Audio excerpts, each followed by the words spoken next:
7 guns, 1 target. Everyone in the diner freezes, except the black waitress holding a coffee pot. Ariel's hand doesn't shake, doesn't lower. Her fingers grip scorching metal while 7 armed men form an execution circle around the Korean man in the corner booth. Guns drawn, exits blocked, death already decided. The room holds its breath, fork suspended mid-air, prayer whispered half-finished. Bodies turned to stone by the mathematics of violence. But Ariel's arm pulls back, slow, deliberate, weighing the coffee pot like a weapon she's used 1,000 times before. 30 seconds earlier, she'd been pouring refills. The diner wasn't busy, never was at 2 a.m. Just the usual collection of insomniacs and night shift workers too tired to cook. Burnt coffee, cracked vinyl, fluorescent lights that buzzed like dying flies. Ariel moved between tables on autopilot, her worn sneakers squeaking against linoleum, lower back aching from an 8-hour shift that somehow felt longer. The man in the corner booth sat alone, hands flat on the table, dark coat buttoned despite the heat. He'd ordered black coffee an hour ago, hadn't touched it. She'd noticed his hands first, scarred knuckles, steady fingers, the kind of calm that comes from surviving things most people only see in movies. Then the door opened, not loud, not dramatic, just 7 men entering single file like they'd choreographed it. 2 blocked the exit before the door finished closing. 3 spread along the counter. 2 drifted toward the booths, toward him. Welcome back, my amazing Pride family. Your unwavering support means everything to me, and I'm beyond grateful for each of you. Every day, I strive to improve and bring you the best stories because I know you deserve nothing less. If this is your first time here, I encourage you to leave a comment telling me where you're watching from and hit that subscribe button. By doing so, you become part of this incredible journey, and together, we'll continue sharing stories that matter. I can't do this without you, so let's get into today's story. The temperature dropped 10 degrees. Conversation died. The grill stopped sizzling. Even the jukebox seemed to sense danger, letting the music fade into static. Ariel's body knew before her brain caught up. The way the men moved, the bulges in their jackets, the emptiness in their eyes. The lead man spoke Korean, low, controlled. The man in the booth didn't respond, just stared back with eyes that calculated odds and accepted outcomes. Then the guns appeared, 7 pistols, 7 angles, no escape. The couple near the window scrambled backward, hands raised. The cook lifted his palms above the grill. Someone started praying in Spanish, words tumbling faster as fear tightened her throat. The lead gunman stepped closer, weapon aimed at the Korean man's chest. He spoke again, sharper this time. A command, an ultimatum. The Korean man stayed seated. That's when Ariel understood. They weren't here to rob the diner. They were here to execute him, in front of witnesses, in front of her, because people like them operated in a world where consequences didn't apply.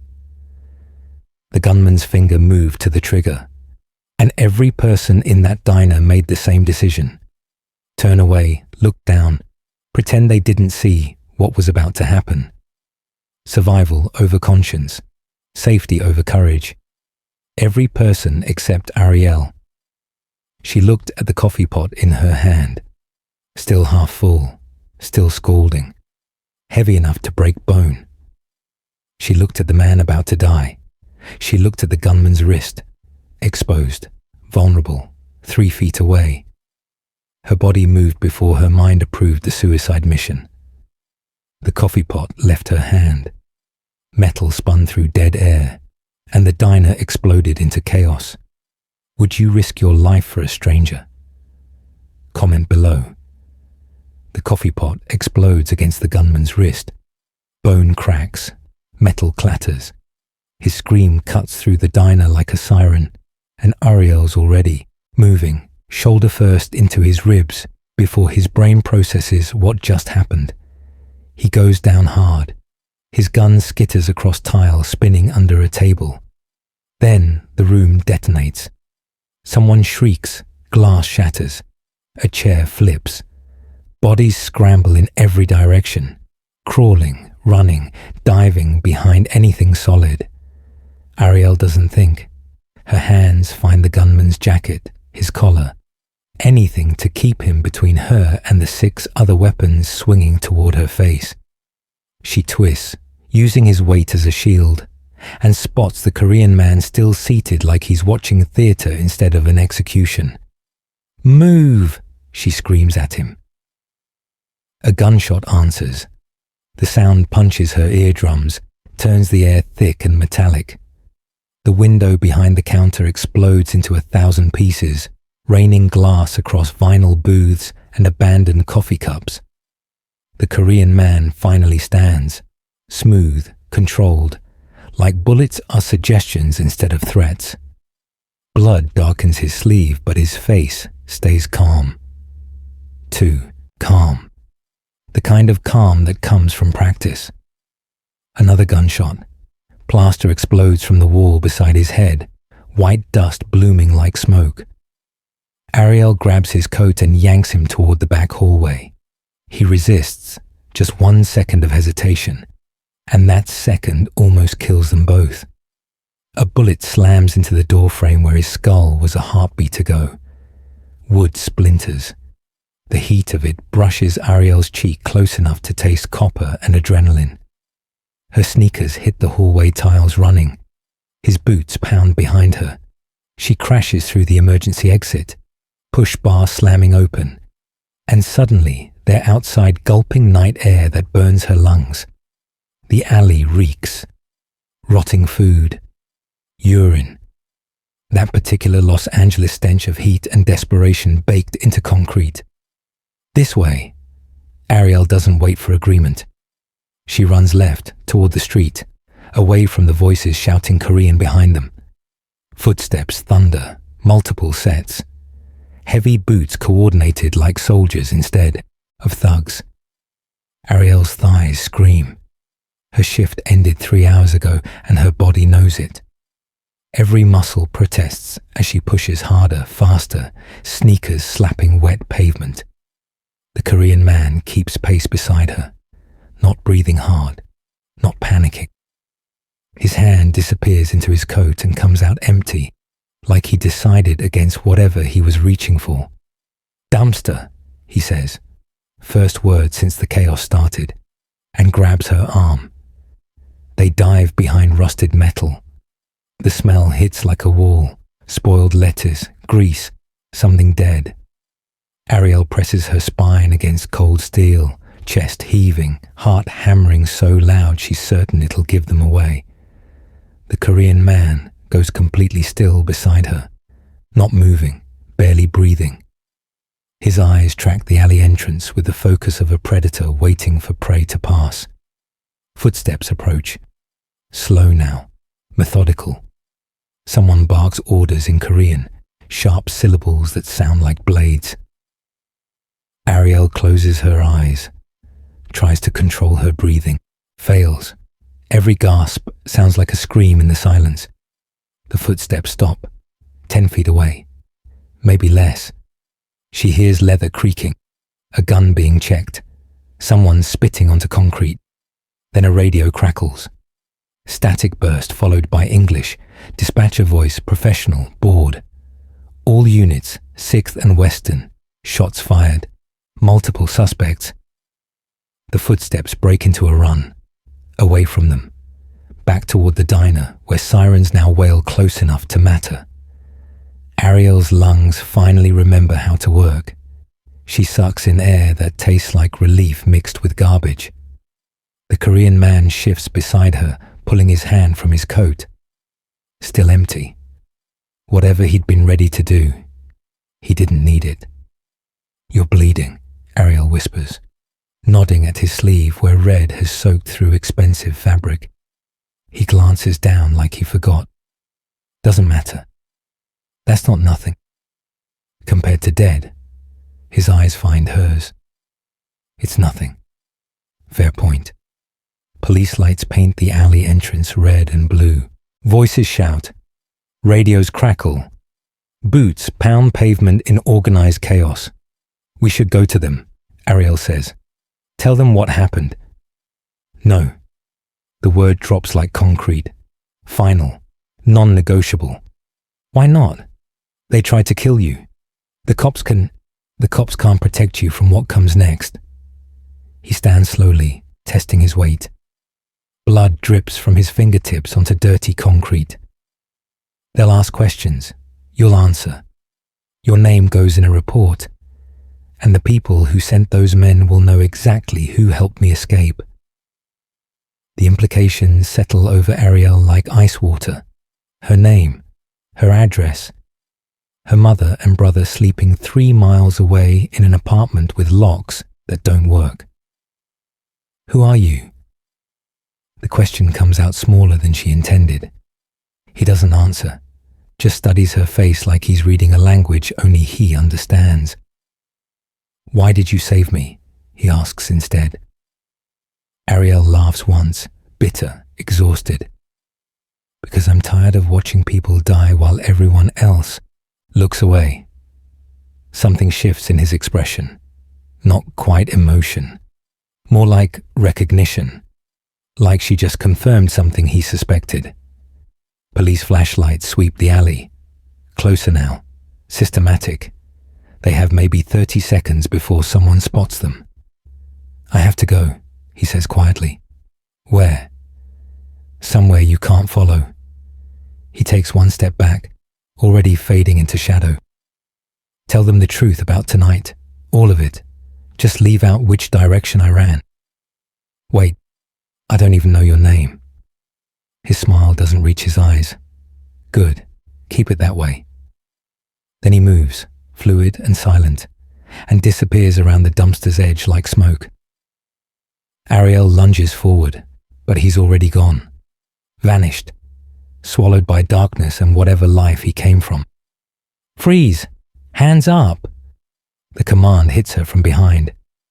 Ariel spins, hands shooting skyward, and 3 LAPD officers converge with weapons drawn and flashlights blinding her vision. Her knees hit concrete.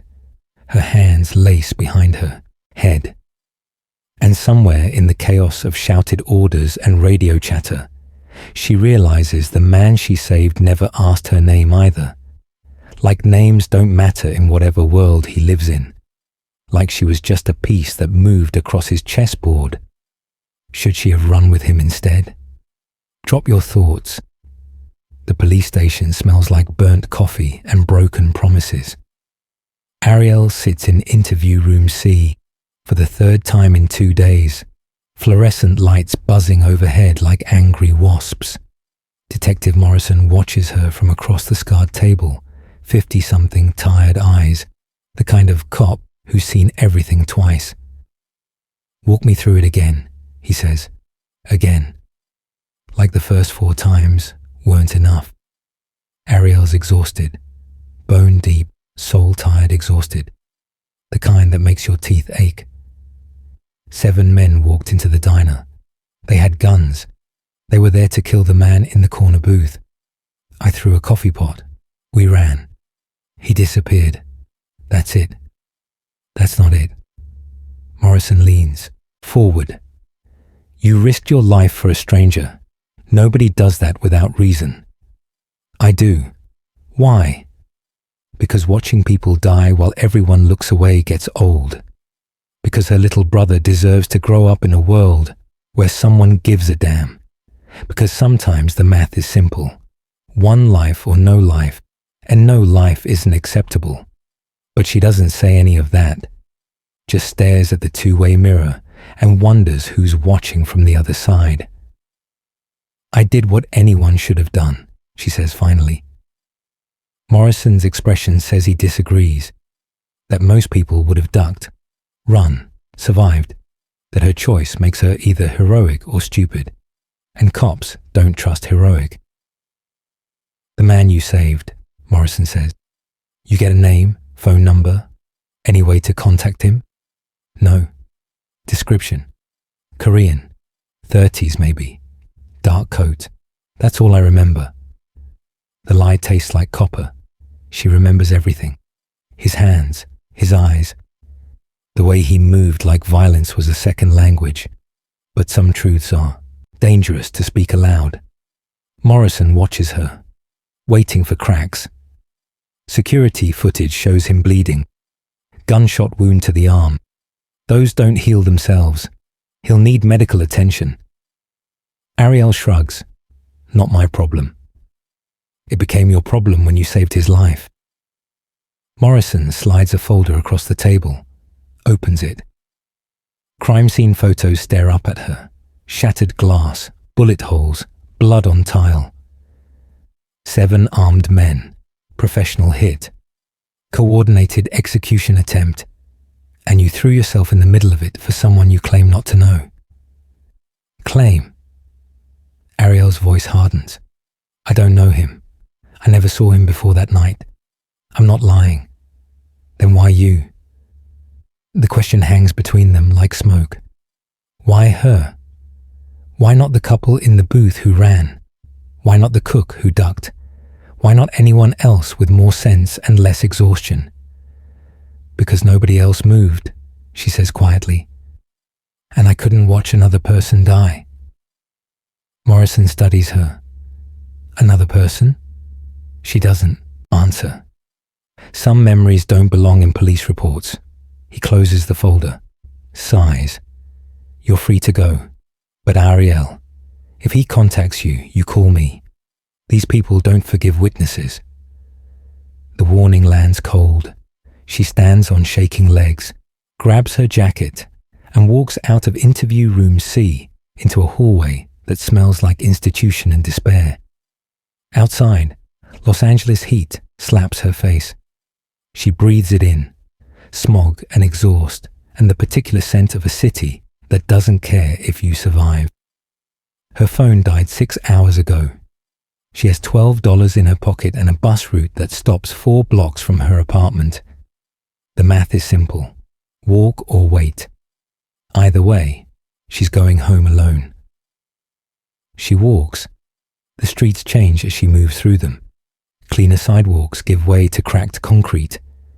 New cars become old ones. White faces become brown and black. The geography of inequality drawn in blocks instead of miles.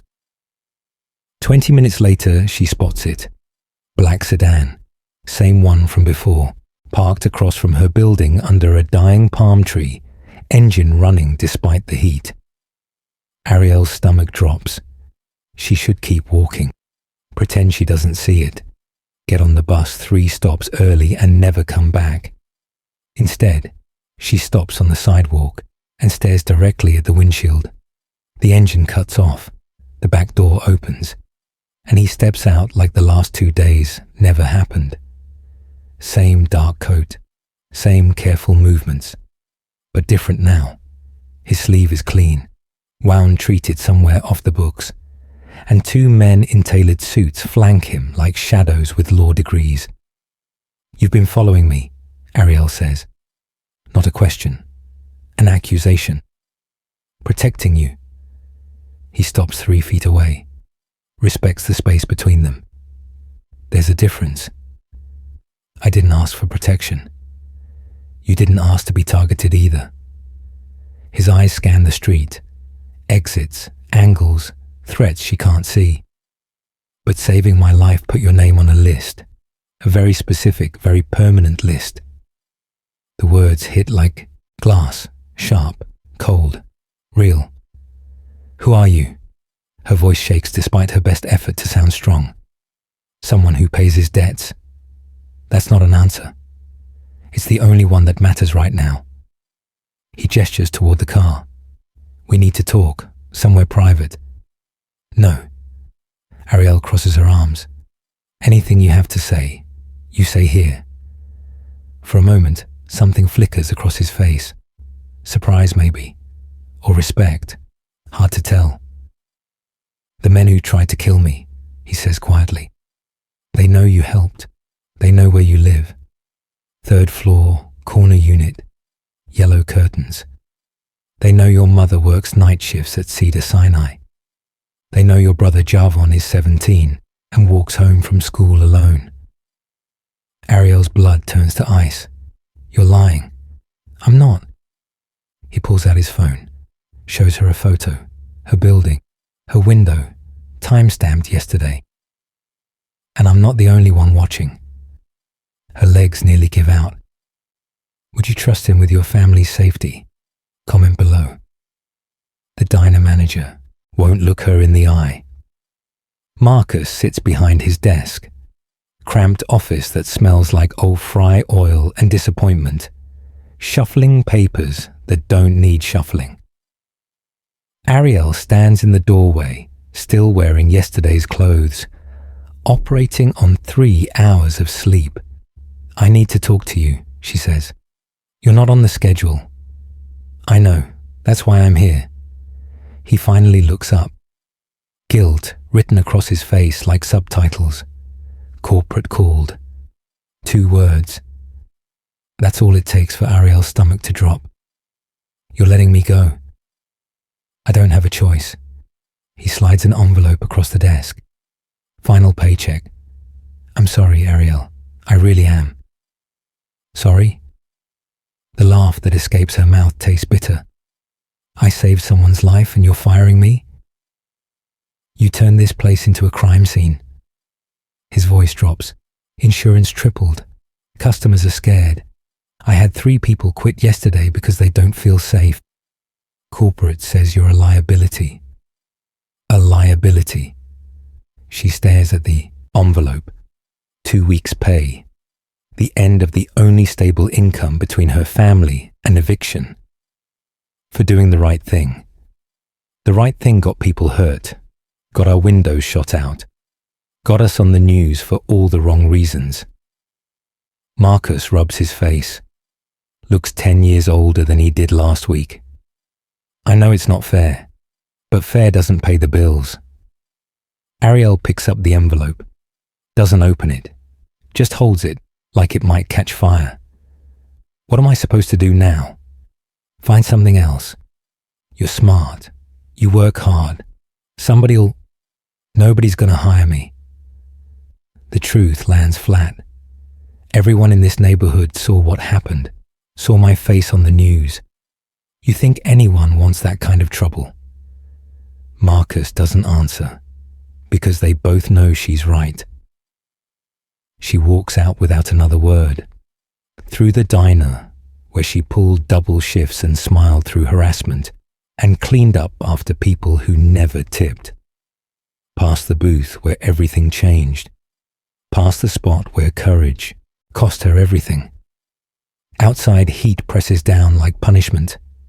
Ariel stands on cracked pavement, envelope clutched in one hand, math running through her head like a calculator that only knows bad news. Rent, $1,500. Utilities, $200.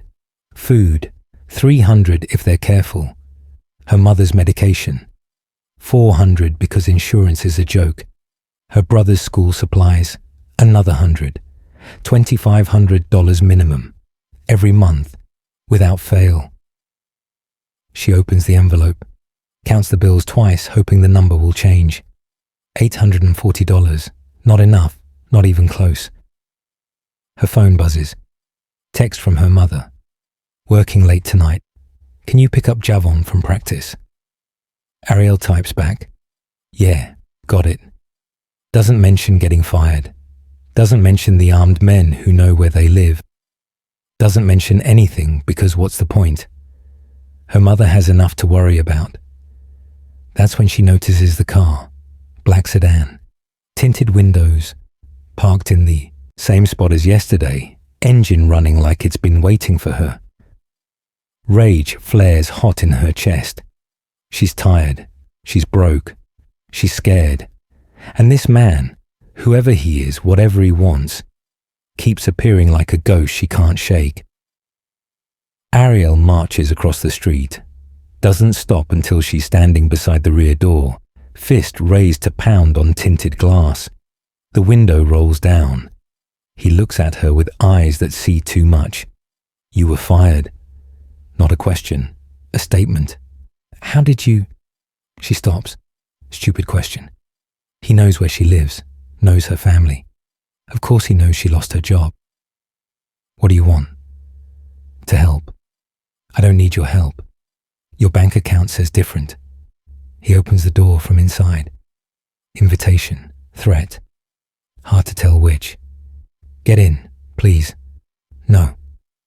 Ariel. Her name again. In his mouth, it sounds like a contract she didn't sign. Those men who tried to kill me? They're not the type to forget witnesses. And right now, you're broke, unemployed, and protecting a family you can't afford to lose. Every word hits like a fist. True. Undeniable. Calculated to break her resistance. What do you want from me? Her voice cracks. Nothing you're not willing to give. He leans back, making space. Just a conversation. 5 minutes. Then you decide. Ariel looks at the envelope in her hand.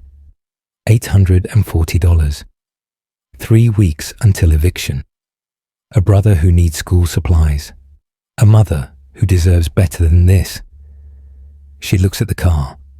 Leather seats. Tinted windows. The kind of money that doesn't worry about rent. She looks at his face. Scars on his knuckles. Blood she helped hide. A debt he claims to owe. A white van turns the corner. Slow. Deliberate. Same one from yesterday. The Korean man's expression doesn't change, but his men shift positions. Subtle. Professional. Ready. That van has been circling your block for 2 hours, he says quietly. They're not delivering packages. Ariel's hands shake. Her brother gets out of school in 3 hours. Her mother comes home at midnight. They have nowhere else to go. 5 minutes, she hears herself say. She gets in the car. The door closes with a soft click, and the white van accelerates past them, close enough that she sees the driver's face. Korean, young, eyes cold as concrete. The sedan pulls away from the curb, smooth, expensive, carrying her toward a decision she already made the moment she threw that coffee pot. Was getting in the car a mistake? Tell me what you would do. The car doesn't stop at a warehouse or back alley like she expected. It pulls up to a coffee shop in Silver Lake, the kind with exposed brick and houseplants and people typing novels on expensive laptops. Clean, safe, public. Ariel blinks. This is where you take witnesses you're trying to intimidate. I'm not trying to intimidate you. He steps out, waits for her to follow. I'm trying to keep you alive. Inside, the shop smells like espresso and opportunity. People look up, briefly, then back at their screens. Nobody cares. Nobody notices the 2 men in tailored suits who position themselves at opposite corners, casual as tourists. The Korean man orders 2 coffees without asking what she wants, pays cash, leads her to a table near the window where sunlight makes everything look honest. Ariel sits because standing feels like surrender. He sits across from her, slides 1 coffee her direction. You should eat something. When's the last time you had a meal? Don't. Her voice cuts sharper than intended. Don't pretend to care about my nutrition. Just tell me what you want. He nods. Respect the boundary. Protection. For you and your family. In exchange for what? Nothing. Nobody gives protection for free. I do. He wraps his hands around his coffee cup. Those scarred knuckles she remembers from the diner. Because you saved my life without knowing who I was. Without expecting payment. That kind of courage is rare. And in my world, rare things get protected. Your world. Ariel leans forward. What world is that exactly? Who are you? For a long moment, he doesn't answer. Just watches people pass on the sidewalk. Businessmen, students, mothers pushing strollers through a world that operates on different rules than the ones he follows. My name is Jim Park, he says finally, and I run an organization that operates outside legal boundaries. The admission lands quiet, no drama, just fact. You're a criminal. She says it flat, testing how the word tastes. I'm a businessman who solves problems the law can't touch. He meets her eyes. Sometimes that requires methods the law doesn't approve of. Methods like shooting up diners. Those men weren't mine. They were competitors who thought removing me would create opportunity. His expression doesn't change, but something cold flickers behind his eyes. They were wrong. Ariel's coffee sits untouched. Her hands stay in her lap, because touching anything in this conversation feels like agreement. You want to protect my family, she says slowly, from the people who want you dead, which means as long as I'm connected to you, we're targets. Yes, at least he's honest. So your protection is just cleaning up the mess you created? No. He leans forward, not aggressive, but intense. My protection is acknowledging that you made a choice that night. A brave, selfless, stupid choice that saved my life and destroyed yours. I can't undo that. But I can make sure your courage doesn't get your family killed. The logic is airtight and infuriating. What does protection look like? She asks. Security on your building, eyes on your family, transport when needed, financial support until you find new work. He pauses. And anyone who comes near your mother or brother answers to me. For how long? Until the threat passes. And when does the threat pass? His silence is answer enough. In his world, threats don't pass. They just change shape. Ariel looks out the window, watches normal people living normal lives. People who don't throw coffee pots at armed men. People who survive by staying invisible.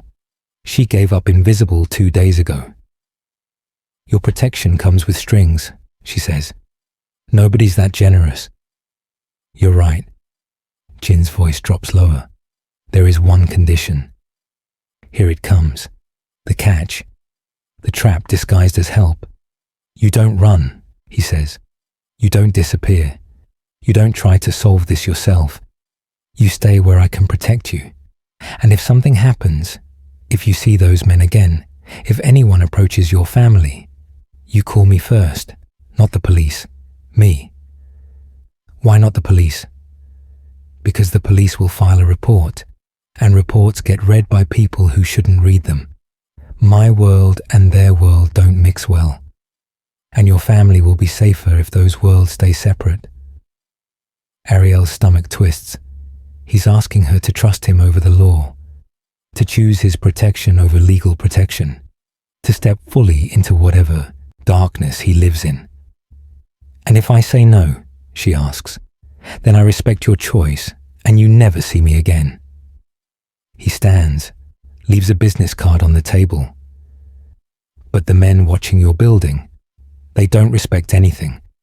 And your $840 won't last 3 weeks. He knows the exact amount. Of course he does. Jin buttons his coat. The choice is yours, Ariel. It always has been. But choose fast, because those men in the white van aren't known for their patience. He walks toward the door. His men fall in step. Professional, efficient, gone in seconds. Ariel stares at the business card. No name, just a phone number in clean black print. Her phone buzzes. Text from Javon. Practice cancelled. Walking home early. Her heart stops. Home.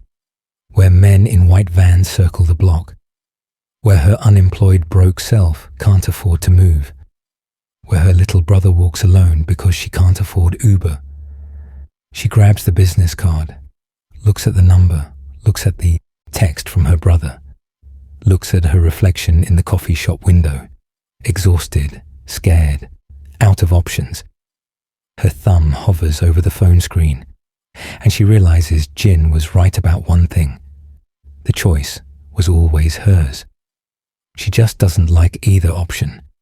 Should she call him? What would you choose? Drop your answer below. She calls him from the parking lot while watching Javen walk up the street. Her brother moves like he owns the sidewalk. Headphones in, backpack slung over one shoulder, completely unaware that a white van circled their block 17 times today. Unaware that his sister just made a deal with someone who solves problems the law can't touch. The phone rings once. "Where's your brother?" Jin's voice. No greeting, just tactical assessment. 2 blocks out. "How did you—" "My people have been on him since school let out early." A pause. "He's safe. He'll stay safe." Ariel's throat tightens. Relief and rage tangled together. "You've been following a 17-year-old without permission. I've been keeping him alive without asking." His tone doesn't soften. "Would you prefer I waited for permission while they grabbed him off the street?" The logic cuts clean. She hates that he's right. "What happens now?" she asks. "Now you go home. Act normal. Your building gets new security tonight. You won't see them, but they'll see anyone who shouldn't be there. Tomorrow, a job offer arrives. Legitimate. Good pay. You take it. I don't want your charity. It's not charity. It's a front company that needs administrative help. You'll actually work. You'll actually earn the salary." A beat. "But yes, the job exists because I made a phone call. Accept it or don't. Your choice." Everything's a choice with him, except none of them feel optional. Javon reaches their building, disappears through the entrance. Safe, for now. "I need to see you," Ariel says. "Face to face. If I'm trusting you with my family's lives, I need to understand who you are." Silence stretches. She thinks he might refuse. "Tomorrow," he says finally. "I'll send a car at 7 p.m. Wear something you can move in." The line goes dead before she can ask why movement matters. That night, Ariel lies awake listening to her mother's soft breathing in the next room, her brother's gaming headset murmuring through the thin wall. Normal sounds, safe sounds, except nothing's normal anymore. She checks her phone. The business card sits on her nightstand. No name, just a number that connects her to a world where violence is currency and protection costs something she can't calculate yet. Her phone buzzes. Unknown number. Text message. 2 men removed from your street tonight. You're welcome. No signature. Doesn't need one. Ariel deletes the message, tries to sleep, fails. At 6:47 a.m., an email arrives. Subject line. Job offer. Administrative coordinator. Professional. Legitimate. Salary that's double what the diner paid. She reads it 3 times looking for the trap. Finds only opportunity wrapped in obligation. By noon, she's accepted. By 3 p.m., she has an employee handbook. By 5, her mother is asking questions Ariel can't answer honestly. "It just came through," she lies. "Right place, right time." Her mother's eyes are too knowing. "Nothing comes through that fast, baby." "This did." Ariel kisses her forehead. "We're going to be okay now, I promise." Promises built on deals with men who operate outside the law. Promises that taste like ash. At 7 p.m. exactly, the car arrives. Black, expensive. Driver doesn't speak, just opens the door.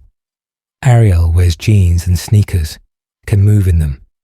Like Jin said, they drive for 20 minutes, through neighborhoods that get progressively cleaner, Streets where trees actually survive. Houses with gates instead of bars on windows. The car stops at a gym. Not a chain. Private. The kind where memberships cost more than her old rent. Jin waits inside. Gym clothes, no jacket, hands wrapped, for boxing. He looks younger without the armor of expensive suits. More human. More dangerous. You wanted to understand who I am, he says. This is how. He hands her wraps and gloves. Ariel stares. You want to fight me? I want to show you what my world requires. He moves to the ring. And whether you can survive it. She should walk out. Should refuse. Should maintain some boundary between his violence and her morality. Instead, she puts on the gloves. Because understanding the monster might be the only way to protect her family from it. Would you step into that ring? Comment what you would do. The first punch comes faster than expected. Ariel's head snaps back. Stars explode behind her eyes. Her mouth tastes copper. She stumbles, gloves up too late, and Jin's already reset. Stance perfect, breathing controlled. Again, he says. Not cruel, just factual. She swings wild. He slips it easy. Counters to her ribs. Not hard enough to break anything. Hard enough to teach. You, telegraph, he says. Your shoulder drops before you commit. Anyone watching knows what you're throwing. I'm not a fighter. Her breath comes ragged already. When did she get this out of shape? You fought 7 armed men with a coffee pot. He circles, patient. You're absolutely a fighter. You just don't have technique. He comes in again. She tries to block. Fails. His jab pops her guard open, and suddenly she's on defense, backing up. Arms burning from holding gloves that feel like concrete. Stop retreating, Jin says. The moment you run, you've lost. Easy for you to say, she gasps. You actually know what you're doing. I didn't always. He stops, lowers his hands. When I was 12, my father's enemies came for him. I watched 3 men beat him unconscious in our kitchen. I was too small, too weak, too useless. The admission lands quiet, personal, the first real piece of himself he's offered. My father survived, Jin continues. But I learned something that night. Weakness is permission for others to hurt you. Strength is the only language certain people understand. So you became strong. Ariel lowers her gloves. Sweat stings her eyes. And now you're the one people fear. Yes. No apology in his voice. Because fear keeps my family alive. You have family. His expression closes. Subject terminated. Come on, I'll teach you to punch without breaking your thumb. The next hour blurs. He teaches her stance, weight distribution, how to throw power from her hips instead of her arms, how to read body language for tells, how to create distance when overwhelmed.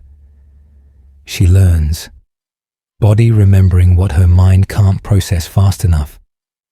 Better, Jin says, after she finally lands a clean jab.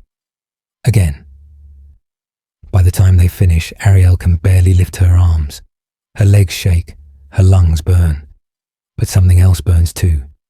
Anger she didn't know she was carrying. Why boxing? She asks, peeling off gloves with hands that tremble. Because you need to know what violence feels like, Jin says. Real violence, not movie violence. If you're under my protection, you'll see things, ugly things. You need to be ready. For what? He doesn't answer, just hands her water and a towel. They're leaving when Jin's phone buzzes. He checks it. His entire body goes rigid. What? Ariel asks. Get in the car, now. The drive back is faster, tense. Jin makes 3 phone calls in Korean, each conversation shorter, sharper than the last. They pull up to her building. Police lights paint everything red and blue. Again. Neighbors crowd the sidewalk. Ariel's stomach drops to her feet. She's out before the car fully stops, running, heart hammering, mind screaming one word, Javon. She finds her mother on the building steps, alive, shaking, being questioned by 2 uniformed officers. "Mama!" Ariel crashes into her. "What happened? Where's Javon?" "Inside. He's fine. He's fine." Her mother's voice breaks. "But there was a man at the door asking about you." Jin appears beside them, silent, controlled, radiating authority that makes the officers step back without knowing why. "What man?" he asks Ariel's mother. "Korean, young, said he had a delivery." Her hands shake. But there was no package, just questions about Ariel, about her schedule, when she'd be home. Jin's jaw tightens. He pulls out his phone, shows her a photo. "This man?" Ariel's mother nods. Jin's expression goes cold, dangerously cold. He makes another call.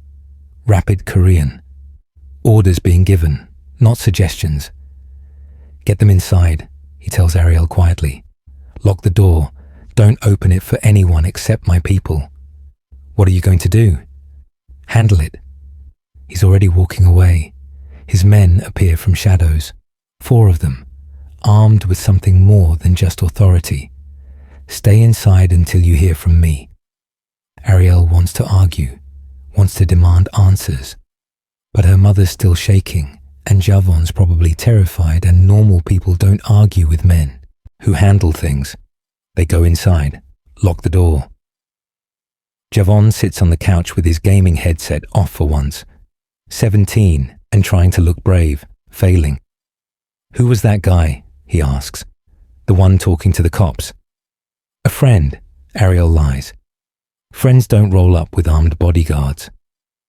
Javon's voice cracks. "What did you do, Ari?" The question hangs between them. What did she do? Saved a life, lost her job, made a deal with a man who operates in darkness, put her family in danger trying to keep them safe. "I'm fixing it," she says. "I promise." But promises mean less when you're waiting for violence you can't control. Her phone buzzes. Text from Jin. "2 men. Outside your building. Not mine. Not anymore." The words end with a period that feels like a bullet. Is Jin's protection worth what it costs? Drop your opinion. The bodies are gone by morning. Ariel doesn't ask where, doesn't want to know.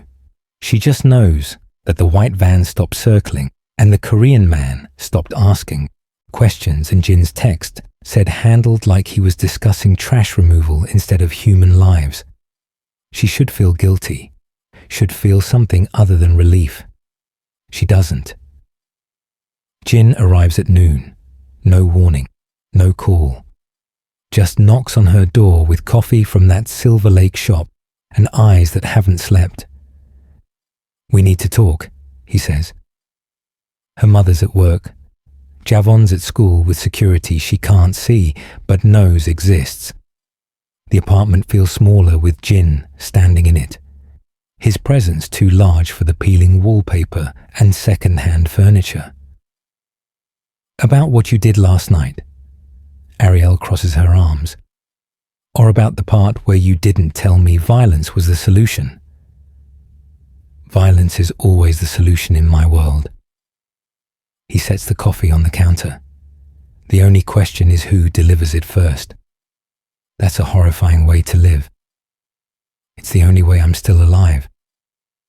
He moves to the window, checks the street below like threats materialize from concrete.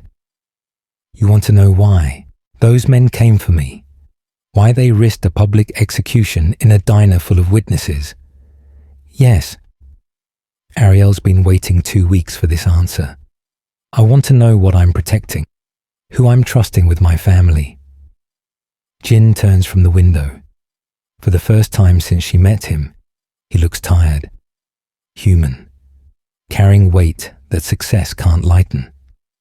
"5 years ago, I made a choice," he says. "A district attorney was prosecuting human trafficking rings, real trafficking, children being moved like products. He was getting close, too close. People higher up the chain wanted him stopped. Ariel's stomach tightens. What did you do? I was asked to kill him.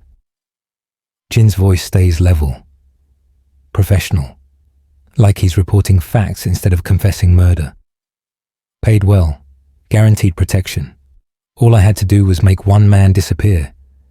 And I refused. He meets her eyes. I have lines I won't cross.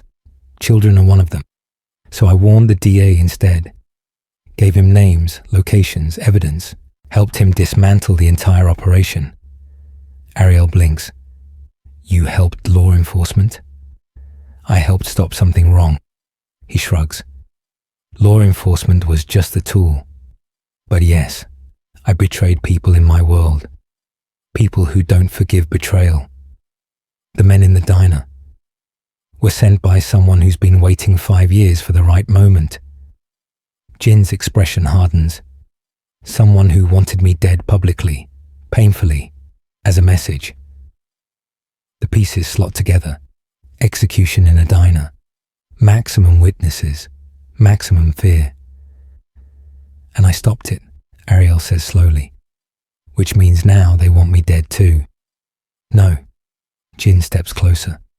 They want you to suffer, hurt your family, make you watch, then kill you.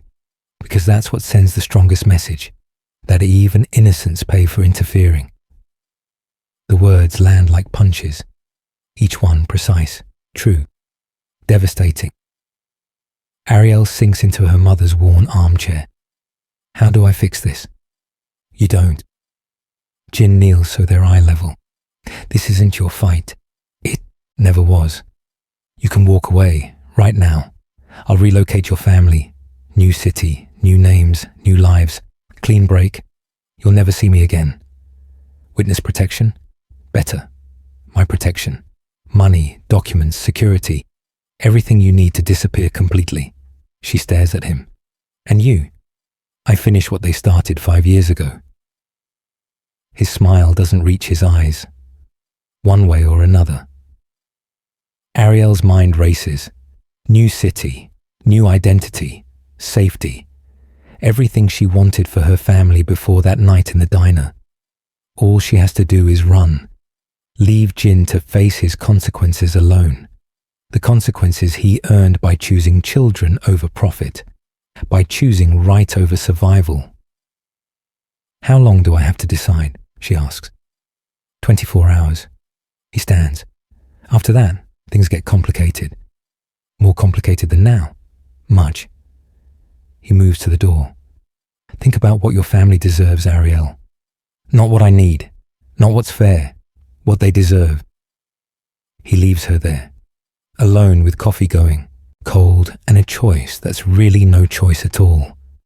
Because 24 hours ago, Jin's people stopped 2 men from reaching her door. Stopped questions that would have led to pain. Stopped violence she couldn't. Because her mother sleeps safely because of his men in shadows. Because Javon walks home without fear because of orders Jin gave. Because everything she has right now, safety, income, hope, exists because one man refused to hurt children 5 years ago. And now he's giving her an exit. Clean, complete, free. Her phone buzzes. Text from her mother. Javon made honor roll. We should celebrate tonight. Ariel stares at the message. At the life Jin's protection bought. At the future his exit offer promises. At the man who saved children and now stands alone against people who turn suffering into strategy. She picks up her phone. Types one word. No. Deletes it. Types, I'm staying. Deletes that too. Her thumb hovers over the send button. And she realizes the question isn't whether Jin deserves her help. It's whether she can live with herself if she runs. Should she run or stay? What would you do? The call comes at 3 a.m. Ariel jolts awake, heart already racing, phone buzzing angry against her nightstand. Jin's number. She answers before her brain fully engages. Get your family, now. His voice cuts through sleep like glass. You have 10 minutes. What? They're coming. Not tomorrow. Now. 10 minutes. The line goes dead. Ariel's body moves on autopilot. Muscle memory from fire drills and disaster she hoped would stay hypothetical. She hits her mother's room first. Mama, get up. We have to go. What? Baby, what's wrong? No time. Get dressed. Grab your medication. Nothing else. Her mother's been black in America long enough to recognize urgency. She moves. Javon's harder. 17 and immortal in his own mind. Go where? It's 3 a.m. Javon, I swear to God, if you don't get your shoes on right now. Ariel's voice cracks. Please, just trust me. Something in her face makes him listen. They're downstairs in 8 minutes. The black sedan idles at the curb. Door open, engine running. Jin standing beside it, scanning the street like he's reading a language written in shadows. In. Not a request. They pile in. Jin slides in last. The car moves before the door fully closes. Where are we going? Ariel's mother asks. Calm. Too calm. The kind of calm that comes before panic. Somewhere safe, Jin says. Then to the driver in Korean. Rapid fire. Urgent. Ariel watches their building disappear through the rear window. Watches her life shrink to a point. Watches. Get down, Jin shouts. He throws himself over them just as the rear window explodes. Glass shards rain. The car swerves. Ariel's ears ring from a sound she felt more than heard. Sharp, close, designed to kill. Another shot. The side mirror disintegrates. Hold on. The driver's voice stays professional despite the chaos. He cuts left, then right, weaving through empty LA streets at speeds that turn red lights into suggestions. Jin's on his phone, one hand bracing against the seat, the other pressing a gun Ariel didn't know he was carrying. He speaks Korean. Orders, coordinates, something that sounds like calling in artillery. Are they following us? Ariel gasps. She's covering Javon with her body, her mother pressed against the opposite door, all of them breathing too fast. Not anymore. Jin checks the rear camera on his phone. But they knew where you lived, knew your schedule. Someone talked. Who? That's what I'm going to find out. His voice drops to something colder than anger. After I get you somewhere they can't reach. 20 minutes later, could be 2 hours. Time moves wrong during terror. They pull up to a building downtown. Glass, steel. The kind of place that has doormen and security that actually works. Penthouse, Jin says. 42nd floor. No access without biometric clearance. You'll be safe here. They ride the elevator in silence. Ariel's mother holds Javon. Ariel holds herself together. Jin checks his phone 3 times in 30 seconds. The penthouse opens like a different world. Floor-to-ceiling windows showing LA sprawling below like a circuit board. Furniture that costs more than cars. Space that feels obscene after their 3-room apartment. There's food in the kitchen, Jin says. Bedrooms down the hall. Stay away from the windows. Where are you going? Ariel asks, to make sure they don't try this again. By doing what? He looks at her. Really looks. Do you want the honest answer? No. Yes. She doesn't know anymore. They shot at my family, she says quietly. In a car, while we were running. They didn't care if they killed a teenager or a nurse or... Her voice breaks. So yeah, I want the honest answer. Jin crosses to a desk, opens a drawer, places a handgun on the surface. This is a Glock 19, he says. 15 rounds. Safety here. Aim. Center mass. Don't pull the trigger unless you intend to kill what you're pointing at. Ariel stares at the weapon. I don't want that. I know. He pushes it toward her anyway. But if someone gets through my people and makes it to this door, you'll wish you had it. I'm not a killer. Neither was I. Jin moves to the door until someone forced the choice. Now I'm going to force that choice on the people who shot at your mother. He's almost gone when Ariel stops him. Jin. He turns. When you find them, she says slowly, carefully, crossing a line she can't uncross. Make sure they know why. Understanding passes between them. Not approval, not permission. Just acknowledgement that some lines, once crossed, don't exist anymore. Jin nods once, then he's gone. And Ariel's left staring at a gun on an expensive desk, wondering when she became the kind of person who gives permission for revenge. The answer's simple. The moment she decided staying was worth more than running.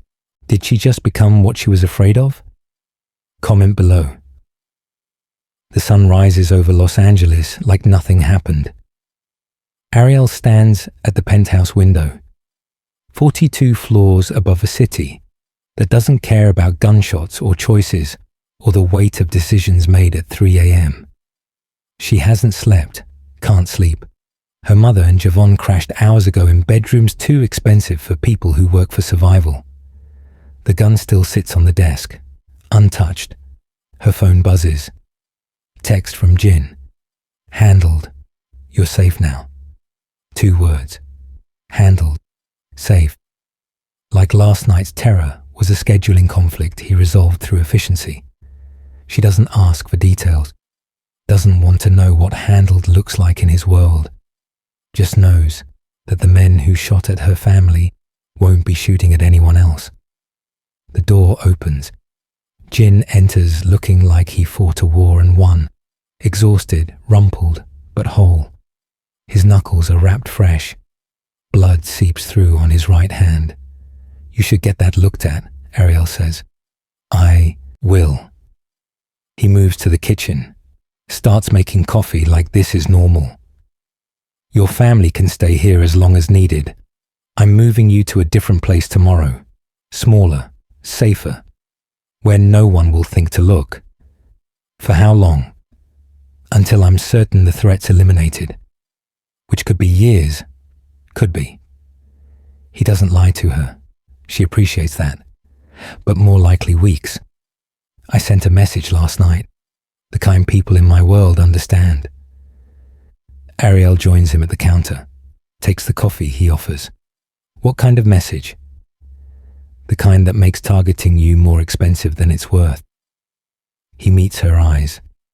They wanted to hurt you to hurt me. Now they know that hurting you costs everything they value. Math changes after that. You killed people? Yes. No hesitation, no guilt. I did. She should feel horrified, should feel sick, should feel anything other than this strange, hollow relief. Thank you, she says quietly. Jin blinks. For what? For keeping my family alive. She sets down the coffee. For not asking me to become something I'm not. For giving me the choice even when there wasn't really a choice. There's always a choice, Ariel. He touches her hand. Brief, gentle. You could have run. Should have run. Most people would have. I'm not most people. No. His smile is real this time. Reaches his eyes. You're not. Silence settles between them. Comfortable now. Built on bullets and trust and choices neither expected to make. What happens now? Ariel asks. Now? Jin finishes his coffee. Now I change how I operate. No more public targets. No more diner meetings. No more exposing good people to my problems. You're going quiet. I'm going smart. He heads for the door. And you're going back to normal. Job, apartment, different one, safer building, family intact. You'll never see me again unless you want to. And if I want to, he pauses, hand on the doorknob. Then you have my number. Use it anytime. For protection. For anything. He looks back. You saved my life, Ariel. That creates a bond in my world. Permanent. Unbreakable. You need something you call. No questions, no limits. That's a dangerous offer. You're a dangerous woman. His expression softens. You just don't know it yet. He leaves her there, alone with sunrise and coffee and a future that looks nothing like it did 2 weeks ago. 3 months later, Ariel moves her family into a 2-bedroom in Culver City. Safe building, good schools. Rent she can actually afford on her new salary at a consulting firm that definitely exists, but probably has Jin's fingerprints somewhere in the paperwork. Her mother doesn't ask questions, just accepts that sometimes life changes fast and you roll with it. Javan graduates with honors, talks about college like it's possible now, like the future opened up when Ariel made choices she'll never fully explain. She hasn't seen Jin since that morning in the penthouse, but twice she's noticed men in expensive suits at her building entrance. Once she found her car, old, dying, replaced with something newer, safer, with a note that just said, "Brake failure is dangerous," and every month an envelope appears under her door. Cash. Not enough to be insulting, just enough to say, "I remember." One night, Ariel pulls out the business card, the number she never deleted, types a message, "Thank you for everything." The response comes 30 seconds later. "You're welcome. Stay safe." Then, "Coffee sometime." She stares at the message, at the question hiding underneath, at the bridge between her world and his world that she built, with a coffee pot and courage and choices that saved them both. Types back, "Yes, but you're buying." His response is 3 words, "I always do." Ariel sets down her phone, looks at her mother sleeping peacefully in the next room, at Javon studying for finals, at the life she protected by making impossible choices, at the phone number she'll never delete, because some debts don't expire, some connections don't break, and some waitresses throw coffee pots at armed men and change the world in ways neither of them expected. She sleeps that night without nightmares for the first time in months. And somewhere in Los Angeles, a Korean man with scarred knuckles and impossible choices runs an empire differently now, because one woman saw him as human before she saw him as monster, and that made all the difference. Could you see yourself getting coffee with someone from that world? Drop your final thoughts.